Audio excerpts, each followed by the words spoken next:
Hi guys, welcome back to Sharu's Kannada blog. ಇವತ್ತೇನಪ್ಪ ಅಂತಂದರೆ ನಿಮಗೆ ನಮ್ಮ ಗಾರ್ಡನ್ ಬಗ್ಗೆ ತೋರಿಸಿದೆ. ಸುಮಾರು ದಿವಸ ಆಯ್ತಲ್ಲ, ಸೊ ಅದರ ಬಗ್ಗೆ ವಿಡಿಯೋ ಮಾಡ್ತಾ ಇದ್ದೀನಿ.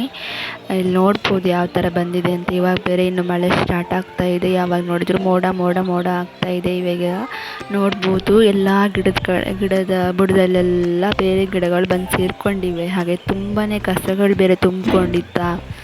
ಅದನ್ನ ಕ್ಲೀನ್ ಮಾಡೋಣ ಅಂತ ನನಗನ್ನಿಸ್ತು. ಯಾಕಂದರೆ ನಿನ್ನೆ ಸಂಡೇ ಬೇರೆ, ನಾನು ನಿನ್ನೆ ವೀಡಿಯೋನ ಇವತ್ತು ವಾಯ್ಸ್ ಕೊಟ್ಟು ಹಾಕ್ತಾಯಿದ್ದೀನಿ. ಸಂಡೇ ಬೇರೆ ಅಲ್ವಾ, ಹಾಗೆ ಮಗನ ನೋಡ್ಕೊಳ್ಳಿಕ್ಕೆ ನನ್ನ ಹಸ್ಬೆಂಡ್ ಕೂಡ ಇರ್ತಾರೆ. ಸೊ ಫ್ರೀ ಇರ್ತೀನಂತ ನಾನು ಇವತ್ತು ಅಂದರೆ ಸಂಡೇನೇ ಕ್ಲೀನ್ ಮಾಡೋಣ ಅಂತ ಅಂದ್ಕೊಂಡು ಡಿಸೈಡ್ ಮಾಡಿದೆ. ಹಾಗೆ ಮಧ್ಯಾಹ್ನ ಅಂದರೆ ಒಂದು 2 ಗಂಟೆ ಆಗಿತ್ತು ನಾನು ಇದನ್ನು ಮಾಡಬೇಕಾದ್ರೆ. ನೋಡ್ಬೋದು ಆಗಲೂ ಮೋಡ ಇತ್ತು. ಸೊ ತುಂಬಾ ಇತ್ತು ಗಿಡ ಸೈಡಲ್ಲಿ. ಆಮೇಲೆ ಮೇಲ್ಗಡೆ ನಾವಿಲ್ಲಿ ಅಪಾರ್ಟ್ಮೆಂಟಲ್ಲಿ ಇರೋದ್ರಿಂದ ಮೇಲ್ಗಡೆಯವ್ರು ಕೂಡ ಇಲ್ಲಿ ಕಸಗಳೆಲ್ಲ ಕೆಳಗಡೆ ಹಾಕ್ತಾ ಇರ್ತಿರೋದು. ಅವರು ಆ ಕಡೆ ಈ ಕಡೆ ನೋಡೋದು ಕೂಡ ಇಲ್ಲ ಅಲ್ಲ. ಸೊ ಎಲ್ಲ ಕಸಗಳೆಲ್ಲ ತುಂಬಿಕೊಂಡಿತ್ತು. ಹಾಗೆ ಮಳೆ ಗಾಳಿ ಬರುವಾಗ ಬೇರೆ ಎಲೆಗಳು ಕೂಡ ತುಂಬಿಕೊಂಡಿತ್ತು. ಹಾಗೆ ತೆಗೆಯುವ ಅಂತ ಹೇಳಿ ನನಗನ್ನಿಸ್ತು. ಅದಕ್ಕೆ ತೆಗಿತಾ ಇದ್ದೀನಿ, ಕ್ಲೀನ್ ಮಾಡ್ತಾ ಇದ್ದೀನಿ. ತೆಗೀದೇ ಇದ್ದರೆ ಅದು ಇನ್ನು ಮಳೆ ಬರುವಾಗ ತುಂಬಾ ಜಾಸ್ತಿ ಬೆಳೆದು ಬಿಡುತ್ತೆ. ಆಮೇಲೆ ಅದೆಂತ ನಾವು ಕಾಟು ಗಿಡ ಅಂತ ಹೇಳ್ತೀವಲ್ಲ, ನೀವೆಂತ ನಿಮ್ಮ ಥರದಲ್ಲಿ ನೀವೇನು ಹೇಳ್ತೀರೋ ಗೊತ್ತಿಲ್ಲ. ನಾವೆಲ್ಲ ಗಿಡದಲ್ಲಿ ಕಳೆ ಬಂದಿದೆ ಆ ಥರ ಎಲ್ಲ ಹೇಳ್ತೀವಿ. ಸೊ ಕಳೆ ತೆಗೆಯೋದು ಅದನ್ನು ಆ ಥರ ನಾವು ಹೇಳ್ತೀವಿ. ಇಲ್ಲಿ ನೋಡಿ, ಈ ಥರ ಗಿಡಗಳು ಬೇರೆ ಬಂದರೆ ನಮ್ಮ ಗಿಡಗಳಿಗೆ ಬೆಳೆಯೋದಕ್ಕೆ ಬಿಡೋದಿಲ್ಲ ಇದು ಗಿಡಗಳು. ಅದಕ್ಕೆ ಎಲ್ಲ ತೆಗೆದು ಕ್ಲೀನ್ ಮಾಡ್ತಾ ಇದ್ದೀನಿ. ನೋಡ್ಬೋದು ಕಸಗಳು ಕೂಡ ಮೇಲ್ಗಡೆಯಿಂದೆಲ್ಲ ಕಸಗಳು ಹಾಕಿರೋದು ಕೂಡ ಕಾಣಿಸ್ತಾ ಇರ್ಬೋದು. ನೋಡಿ, ಇಲ್ಲಿ ಬ್ಲ್ಯಾಕ್ ಕಲರ್ ಇದೇನೋ ಇತ್ತು. ಸೊ ಇದು ನೋಡ್ಬೋದು, ಇದು ಡ್ರ್ಯಾಗನ್ ಫ್ರೂಟ್ ಗಿಡ ಇತ್ತು. ಅದು ಏನು ನಾವು ಆನ್ಲೈನಿಂದ ತೊಗೊಂಡಿದ್ದು. ಇಷ್ಟು ಚಿಕ್ಕದಿತ್ತು, ಚೆನ್ನಾಗಿ ಬಂದಿತ್ತು. ಸೊ ಇವಾಗ ಎಷ್ಟು ಉದ್ದ ಆಗಿದೆ ನೋಡ್ಬೋದು. ಅದೇನು ಯಾವಾಗ ಆಗುತ್ತೆ ಗೊತ್ತಿಲ್ಲ. ಸೊ ನೋಡಿ, ನಿಮಗೆ ಈ ವಿಡಿಯೋ ಇಷ್ಟ ಆಗಿದ್ದರೆ ಲೈಕ್ ಮಾಡಿ, ಶೇರ್ ಮಾಡಿ, ಹಾಗೆ ಸಬ್ಸ್ಕ್ರೈಬ್ ಮಾಡಿ, ಕಮೆಂಟ್ ಮಾಡೋದಕ್ಕೆ ಮಾತ್ರ ಮರಿಬೇಡಿ ಆಯಿತಾ. ಸೊ ನನಗೆ ಇದರ ಹತ್ತಿರ ನನಗೆ ನಾವೇನು ಹೇಳ್ತೀವಿ ಅಂತಂದರೆ, ನನಗೆ ಸಿಗದೇ ಇರೋದನ್ನೆಲ್ಲ ಚಿಮಟಿ ಅಂತ ಹೇಳ್ತಾರಲ್ಲ, ಅದ್ರಲ್ಲಿ ನಾನು ತೆಗಿತಾ ಇದ್ದೆ. ಇದ್ರಲ್ಲಿ ನನಗೆ ಅದ್ರಲ್ಲಿ ತೆಗಿಯೋಕ್ಕೆ ಸರಿಯಾಗಿಲ್ಲ. ಆಮೇಲೆ ತುಂಬ ತುಂಬ್ಕೊಂಡಿತ್ತು, ಒಂದು ಸೈಡಲ್ಲಿ ಬೇರೆ ಇತ್ತ. ಸೊ ನಾನು ಇದನ್ನು ಕುತ್ಕೊಂಡು ಕೆಳಗಡೆಯಿಂದ ತೆಗಿತಾ ಇದ್ದೀನಿ.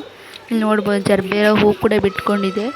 ಇವಾಗ ಚೆನ್ನಾಗಿ ಹೂಗಳು ಆಗ್ತಾಯಿವೆ. ನಾನು ವೀಡಿಯೋ ಮಾತ್ರ ಮಾಡ್ತಾಯಿಲ್ಲ ಅಷ್ಟೇ. ಯಾಕೋ ನೋಡಿ ಬೋರ್ ಆಗ್ಬೋದೇನೋ ಅಂತ ಅನ್ನಿಸ್ತೆ ನನಗೆ. ಅದಕ್ಕೆ ನಾನು ವೀಡಿಯೋನೇ ಮಾಡಿಲ್ಲ.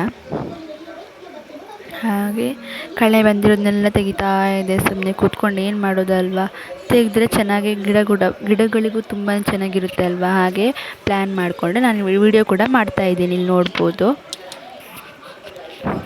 ತುಂಬಾ ತುಂಬ್ಕೊಂಡಿತ್ತು. ಆಮೇಲೆ ಇಲ್ಲಿ ನಮ್ಮದು ಸಿಂಟೆಕ್ಸ್ ಅಲ್ಲ, ಇಲ್ಲಿ ನೋಡ್ಬೋದು ಟಬ್. ಇದಕ್ಕೆ ನಾವು ಫಿಶ್ ಹಾಕಿದ್ವಲ್ಲ, ಅದು ನೋಡ್ಬೋದು ಎಷ್ಟು ಸಲ ಕ್ಲೀನ್ ಮಾಡಿದರೂ ಕೂಡ ಅದು ಅದೇ ರೀತಿ ಆಗ್ತಾಯಿತ್ತು. ಅದಕ್ಕೆ ನಾವು ಪಾಚಿ ಮೀನು ಅಂತ ಹೇಳ್ತೀವಲ್ಲ, ಆ ಮೀನನ್ನು ಹಾಕಿಬಿಟ್ಟಿದ್ದೀವಿ. ಪಾಚಿ ತಿಂದ್ಕೊಂಡು ಬೆಳೆಯುತ್ತವೆ. ಸೊ ಅದಕ್ಕೋಸ್ಕರ ನಾವು ಇಲ್ಲಿ ನೋಡ್ಬೋದು ಇಲ್ಲಿ ಎಷ್ಟೊಂದು ಗಿಡಗಳು ಬೆಳ್ಕೊಂಡಿದೆ ಅಂತ. ನಾನು ಆ ಕಡೆಯಿಂದ ಹೋದೆ, ನನಗೆ ತೆಗಿಯೋಕ್ಕಾಗಲಿಲ್ಲ. ಅದಕ್ಕೆ ಈ ಕಡೆ ಬಂದು ಇಲ್ಲಿ ತೆಗಿತಾ ಇದ್ದೀನಿ. ಇಲ್ಲಿ ನೋಡ್ಬೋದು. ಇವಾಗಂತೂ ಇನ್ನು ಮಳೆನ ನಂಬೋದಕ್ಕೆ ಸಾಧ್ಯನೇ ಇಲ್ಲ ಅಲ್ವ. ಇವಾಗ ಶುರುವಾಗಿದೆ ಬೆಳಿಗ್ಗೆನೇ ಮೋಡ ಆಗೋದಕ್ಕೆ. ಇನ್ನು ನಮ್ಮದು ಬಟ್ಟೆ ಒಣಗಾಕೋದಕ್ಕೂ ತುಂಬ ಕಷ್ಟ ಆಗುತ್ತೆ ಅಲ್ವ. ಇನ್ನು ನಮಗಂತಲ್ಲ, ಯಾರಿಗಾದರೂ ಅಷ್ಟೇ ತೊಂದರೆ ಇಲ್ಲ. ಸುಮಾರು ಜನಕ್ಕೆ ಈ ಸಲ ನೀರಿಲ್ಲ ಕುಡಿಯೋದಕ್ಕೆ, ಯೂಸ್ ಮಾಡ್ಕೊಳ್ಳೋದಕ್ಕೆ ನೀರಿಲ್ಲ. ಹೀಗೆಲ್ಲ ತುಂಬಾ ಪ್ರಾಬ್ಲಮ್ ಆಗಿತ್ತಲ್ವ. ಮಳೆ ಅಂತೂ ಬಂದರೆ ಎಲ್ರಿಗೂ ಚೆನ್ನಾಗಿರುತ್ತೆ ಅಂತ ಅನಿಸುತ್ತೆ ನನಗೆ. ತುಂಬಾ ಯೂಸ್ ಆಗುತ್ತೆ.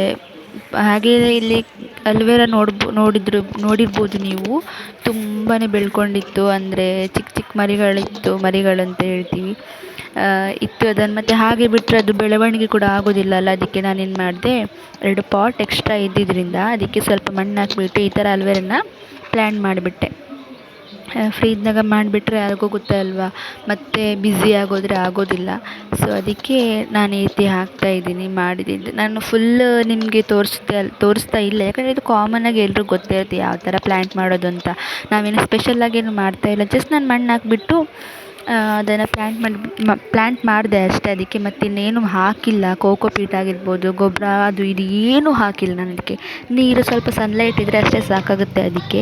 ಹಾಗೆ ಗೊಬ್ಬರ ಏನು ಬೇಕು ಅಂತಿಲ್ಲ. ಮತ್ತು ನನಗೆ ಎಷ್ಟು ಗೊತ್ತೋ ಅದನ್ನ ನಾನು ನಿಮ್ಮ ಜೊತೆ ಶೇರ್ ಮಾಡ್ತೀವಿ ಅಷ್ಟೇ. ನಾವೇನು ಪ್ರೊಫೆಷ್ನಲ್ ಗಾರ್ಡನಿಂಗ್ ಮಾಡೋರಲ್ಲ. ಸೊ ಹಾಗೆ ಇನ್ನೊಂದು ವೀಡಿಯೋದಲ್ಲಿ ನಾನು ನಿಮಗೆ ಸಿಗ್ತೀನಿ. ಟೇಕ್ ಕೇರ್, ಬಾಯ್ ಬಾಯ್, ಸ್ಟೇ ಟ್ಯೂನ್ಡ್.